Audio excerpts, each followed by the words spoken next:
दो दोस्त विकी और विकास सेम स्ट्रीम में इंजीनियरिंग कंप्लीट करते हैं। विकी का गोल शुरू से ही क्लियर था, उसे अपने कॉलेज में आ रही सबसे बड़ी कंपनी में प्लेसमेंट चाहिए ताकि उसे अच्छा पैकेज मिले, और क्योंकि दोनों शार्प माइंड के थे इसलिए विकी को जॉब मिल भी जाती है इन्फोसिस 6 लाख पर एनम की सैलरी पर। अब उसे पता है कि कॉर्पोरेट जॉब में पैसे कमाने का एक ही तरीका है, switch and ask for more, यानी थोड़े साल काम करके कंपनीज चेंज करते रहो और नई कंपनी को पुरानी सैलरी स्लिप दिखा के हाइक मांगो।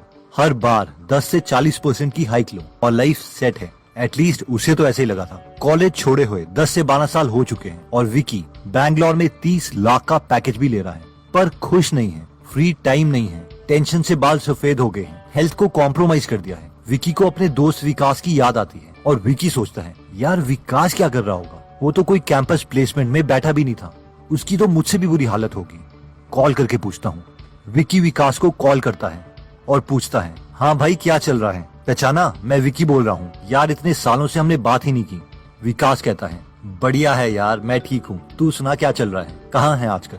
विकी बस यार कहाँ हूँगा, बैंगलोर में हूँ, कॉर्पोरेट के धक्के खा रहा हूँ, और थोड़ी प्राउड फीलिंग के साथ बोलता है हाँ लगा है 30 लाख का पैकेज, अभी कंपनी चेंज करूंगा, नेक्स्ट कंपनी से 35 लाख मांग रहा हूँ, तू सुना क्या चल रहा है। विकास बस यार तुझे कॉलेज में बताया तो था, मुझे फाइनेंशियल फ्रीडम और टाइम फ्रीडम दोनों चाहिए, अपना काम स्टार्ट करूंगा यही कहा था, वही कर रहा हूँ, खुद का छोटा सा बिजनेस है। विकी गुड यार, कितना कमा लेता है। विकास बस यार थोड़े बहुत कमा लेता हूँ। विकी बता साले कितने कमाता है। विकास बस कर लेते हैं 1 से 2 करोड़ का बिजनेस पर मंथ। विकास शॉक्ड वाह यार तूने तो बड़ा एक्सपैंड कर लिया, तू तो सही निकला। विकास हाँ तुझे बोला तो था यार, मैं मालिक बनना चाहता हूँ, नौकर नहीं। दोस्तों ये बहुत ही कॉमन स्टोरी है जो ऑलमोस्ट हर कॉलेज में हो रही है। डिफरेंस लोगों की कैपेबिलिटी में नहीं, उनके एटीट्यूड में होता है, फाइनेंशियल आईक्यू का होता है। और आज की इस वीडियो में हम रॉबर्ट कियोसाकी की बुक से फाइनेंशियल आईक्यू सीखेंगे, जो हमें नौकर नहीं बल्कि मालिक कैसे बनना है ये सिखाएगी। तो सबसे पहला फाइनेंशियल आईक्यू आता है मेकिंग मोर मनी।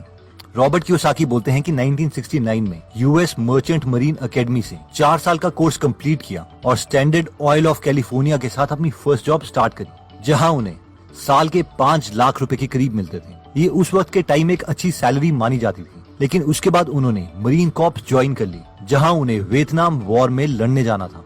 उस वक्त उनके सारे दोस्त वॉर में नहीं जाना चाहते थे, लेकिन उन्हें लगा कि उन्हें अपने देश के लिए कुछ करना चाहिए। लेकिन मरीन कॉर्प्स ज्वाइन करने के लिए उन्हें एक पे कट लेना पड़ा और एक मरीन कॉर्प को साल के सिर्फ 25,000 रुपए मिलते थे। 5 साल मरीन कॉर्प ज्वाइन करने के बाद वो दोबारा से सिविलियन बन गए और उनके सामने सबसे बड़ा चैलेंज फाइनेंशियल आईक्यू नंबर 1 बना, यानी मेकिंग मोर मनी, ज्यादा पैसे कमाने का चैलेंज। रॉबर्ट कहते हैं कि मैंने दोबारा से स्टैंडर्ड ऑयल कंपनी ज्वाइन करने के बजाय एक और पे कट लिया और ज़ेरॉक्स कंपनी ज्वाइन कर ली, जहां मुझे सिर्फ 720 रुपए पर मंथ मिलते थे। मेरी फैमिली को लगा कि वॉर के बाद मेरा दिमाग खराब हो गया है, इतनी कम सैलरी में मैं काम कैसे कर सकता हूँ।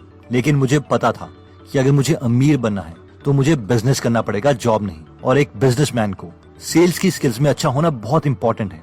रॉबर्ट बोलते हैं कि मुझे पता था कि मैं बहुत शर्मीला हूँ और सेल्स में मुझे अच्छा होना ही पड़ेगा, और इसीलिए ज़ेरॉक्स कंपनी में मैंने सेल्स की जॉब स्टार्ट कर ली थी। जब मैं अपने रीजन का बेस्ट सेल्समैन बन गया तो मैंने वो जॉब छोड़ दी और अपना बिजनेस बनाने में लग गया। सबसे पहले मैंने वॉलेट बनाने का बिजनेस स्टार्ट किया। मैंने अपनी सेल्स स्किल से काफी वॉलेट्स बेचे और काफी पैसे कमाए, लेकिन मेरे कॉम्पिटिटर्स ने मुझे कॉपी कर लिया और मेरे जैसे एग्जैक्ट वॉलेट्स वो सस्ते में बना के बेचने लग गए। मुझे पता चल गया था कि मुझे कुछ डिफरेंट करना है, इसलिए मैंने वॉलेट्स में रॉक स्टार्स के नाम लिखवाना शुरू कर दिया और उसे महंगे प्राइस में बेचना स्टार्ट किया एज अ प्रीमियम प्रोडक्ट। इसके लिए मैंने लाइसेंस भी लिया था। इसके बावजूद ये आइडिया फिर कॉपी हो गया और मेरा बिजनेस फिर लॉस में चला गया। मैंने इन लोगों के खिलाफ केसेस भी किए, लेकिन मैंने रियलाइज किया कि मैं ही लॉस में जा रहा हूँ और मेरा वकील जो मेरे लिए केस लड़ता है वो अमीर हो रहा है। वो कहावत है ना कि अगर तुम अपने दुश्मन को हरा नहीं सकते तो उन्हें ज्वाइन कर लो। मैंने भी वही किया। मैं उन लोगों के साथ मिल गया और उन्हें अपने वॉलेट बनाने को कहे, जिसकी वजह से मेरे वॉलेट के प्राइस और कम हो गए। और मैं सेल्स में तो अच्छा था ही, इसलिए मैंने काफी वॉलेट्स बेचे और खूब पैसे कमाए और मैं अपने financial IQ number 1 making more money में अच्छा हो गया। फाइनेंशियल आईक्यू नंबर 2 आता है प्रोटेक्टिंग योर मनी। ये बहुत ही इंपॉर्टेंट फाइनेंशियल आईक्यू है जो मैक्सिमम लोग फॉलो नहीं करते। 3 लोगों की सिचुएशन को इमेजिन करो। सिचुएशन नंबर 1, संदीप साल के 10 लाख रुपए कमाता है, लेकिन 30% टैक्स गवर्नमेंट को दे देता है और उसके पास साल के 7 लाख रुपए बचते हैं। सिचुएशन नंबर 2, विकी भी साल के 10 लाख रुपए कमाता है, लेकिन वो गवर्नमेंट को 15% टैक्स में देता है लीगली, इसलिए उसके पास 8.5 लाख रुपीस बचते हैं। सिचुएशन नंबर 3, कुलदीप भी साल के 10 लाख रुपए ही कमा रहा है, लेकिन वो गवर्नमेंट को 0% टैक्स देता है लीगली, इसलिए उसके पास पूरे 10 लाख बनते हैं। तीनों ने मेहनत बराबर करी, पैसे भी इक्वल कमाए, लेकिन आपकी नजरों में फाइनेंशियल आईक्यू किसका ज्यादा अच्छा होता है? ऑब्वियसली कुलदीप का, क्योंकि वो अपने पैसों को प्रोटेक्ट करना जानता है। अब हम में से कई लोगों को ये बहुत अजीब सा आइडिया लगेगा कि यार एक सिविलाइज्ड सोसाइटी में हमारा फर्ज बनता है कि हमें टैक्स देना चाहिए, बट रॉबर्ट इसके लिए एक कहानी बताते हैं। एक बार एक सोशलिस्ट फार्मर के पास आता है और उसे सोशलिस्ट पार्टी ज्वाइन करने के लिए कहता है। फार्मर कहता है कि यार ये सोशलिस्ट कौन होते हैं, कोई एग्जाम्पल तो दो। इस पर वो सोशलिस्ट बोलते हैं, यार देखो, अगर तुम्हारे पास गाय है तो पूरे गाय वालों को वो दूध इक्वल बटेगा, इसे हम कहते हैं अपनी वेल्थ शेयर करना। वैसे ही अगर तुम्हारे पास शीप है तो सभी गांव वालों को वूल मिलेगी। फार्मर खुश होता है और बोलता है, यार ये इक्वालिटी वाला आइडिया तो बहुत अच्छा है, सोशलिज्म तो अच्छा लग रहा है। फिर वो सोशलिस्ट फार्मर को बोलता है, अगर तुम्हारे पास मुर्गी होगी तो उसके अंडे भी सब शेयर करेंगे। इस पर फार्मर को गुस्सा आ जाता है, वो बोलता है, निकल जाए यहाँ से, मुझे नहीं कोई सोशलिस्ट बनना। इस पर वो सोशलिस्ट बोलता है, गाय के दूध और शीप की कॉटन को शेयर करने के लिए तो तुम खुश थे। जिस पर फार्मर बोलता है, हाँ, क्योंकि मेरे पास गाय और शीप नहीं है, मेरे पास मुर्गियां बहुत हैं। Moral of the story is, share करने के लिए सब राजी हो जाएंगे, बट कंडीशन ये है कि उन्हें खुद से कुछ ना देना पड़े। और रियल वर्ल्ड में भी ऐसा ही होता है। ये सबसे टैक्स लेके सबके लिए काम करने का आइडिया तो अच्छा लगता है, पॉलिटिशियन को वोट भी बहुत मिलते हैं, लेकिन कोई भी अमीर अपनी वेल्थ शेयर नहीं करता और टैक्स कम ही देता है, क्योंकि टैक्स की बुक में 95% पेजेस हैं जिसमें टैक्स से बचने के मेथड्स बताए हैं और सिर्फ 5% पेजेस टैक्स देने के बारे में। इसलिए अपना फाइनेंशियल आईक्यू बढ़ाओ और कम टैक्स दो। अगर किसी कॉज के लिए डोनेट करना है तो उस कॉज में डायरेक्टली डोनेट करो। नेक्स्ट फाइनेंशियल आईक्यू 3 आता है budgeting your money. Middle class लोगों का बजट, जो मिडिल क्लास लोगों को या तो मिडिल क्लास ही रखता है या फिर गरीब बना देता है, कुछ इस तरीके से दिखता है। सबसे पहले वो सारे खर्चे देते हैं जिसमें बिजली का बिल, दूध का बिल, पानी का bill, loan etcetera, house rent सब दिया जाता है, और बाद में सेविंग या इन्वेस्टमेंट पर ध्यान देते हैं। लेकिन वो मिडिल क्लास जो कल को अमीर बन सकते हैं और जिनका फाइनेंशियल आईक्यू ज्यादा है, वो सबसे पहले सेविंग या इन्वेस्टमेंट ही करते हैं और उसके बाद में वो इन खर्चों को देते हैं, और इस सीक्वेंस को वो कभी भी चेंज नहीं करते। रॉबर्ट बताते हैं कि उन्होंने और उनकी वाइफ किम ने एक अकाउंटेंट रखी थी जिसका नाम था बेटी। इन दोनों की मंथली सैलरी करीबन $1000 थी, लेकिन महीने का खर्च करीबन $1500 था। रॉबर्ट ने अपनी अकाउंटेंट बेटी को बोला कि $1000 में से 30% सेविंग और इन्वेस्टमेंट के लिए हम यूज करेंगे और बाकी $700 से हमें $1500 के एक्सपेंसेस मैनेज करने हैं। बेटी को बहुत गुस्सा आ गया। उसने कहा, नहीं, पहले हम ऐसा करेंगे कि हम पहले सारे उधार और एक्सपेंसेस देंगे और बाद में सेव करेंगे। लेकिन रॉबर्ट ने कहा कि अगर मैंने ऐसा किया तो मैं कभी भी अमीर नहीं बन पाऊंगा। तो moral of the story is कि जरूरी नहीं कि एक अकाउंटेंट फाइनेंशियल आईक्यू में भी अच्छा हो। फाइनेंशियल आईक्यू नंबर 4 आता है लेवरेजिंग योर मनी। जैसे गाड़ी की स्पीड तेज करने के लिए एक्सीलरेटर होता है, उसी तरीके से पैसों को जल्दी ग्रो करने के लिए लेवरेज होती है।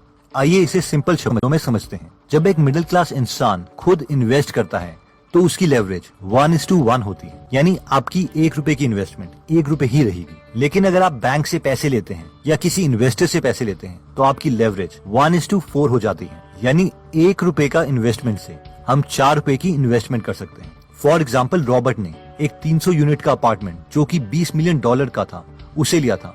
उसमें खुद के $4 मिलियन डाले और $16 मिलियन बैंक लोन लिया, यानी उन्होंने 4:16 दैट इज 1:4 की लेवरेज ली। अब जितनी भी उन्हें रेंटल इनकम आती है उसे वो लोन ही देते हैं। इसके बहुत फायदे हैं। 1, अगर वो खुद पूरे $20 मिलियन इन्वेस्ट करते तो शायद उन्हें पैसे इकट्ठा करने में 10 साल तक लग जाते।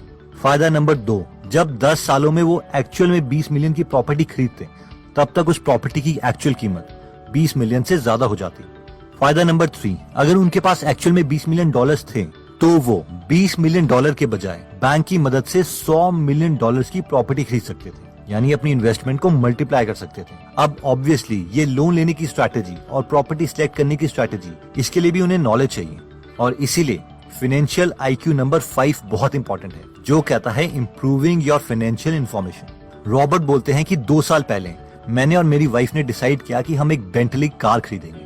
मैं कार उसी वक्त कैश दे के खरीद सकता था, लेकिन मैंने ऐसा नहीं किया। कोई भी अच्छा फाइनेंशियल आईक्यू वाला इंसान ऐसा नहीं करता, क्योंकि $2 लाख की कार जिस दिन मैं शोरूम से बाहर निकालूंगा उसकी कीमत $1,25,000 हो जाएगी। मैंने अपनी गोल्ड की इन्वेस्टमेंट से $2 लाख निकाले और वो $2 लाख अपने ब्रोकर को दिए और उससे कहा कि तेरा काम है कि इस $2 लाख से $2 लाख और कमाए। 8 महीने के बाद वो ब्रोकर मेरे पास आया और वो उस $2 लाख को $4.5 लाख में बदल चुका था। मैंने उसे उसकी ब्रोकरेज फीस दी, $50,000 टैक्स दिए और $2 लाख की नई बेंटली कार ली और बाकी के $2 लाख दोबारा से गोल्ड में कन्वर्ट करके अपने पास रख लिए। इसे कहते हैं पैसे से पैसे कमाना।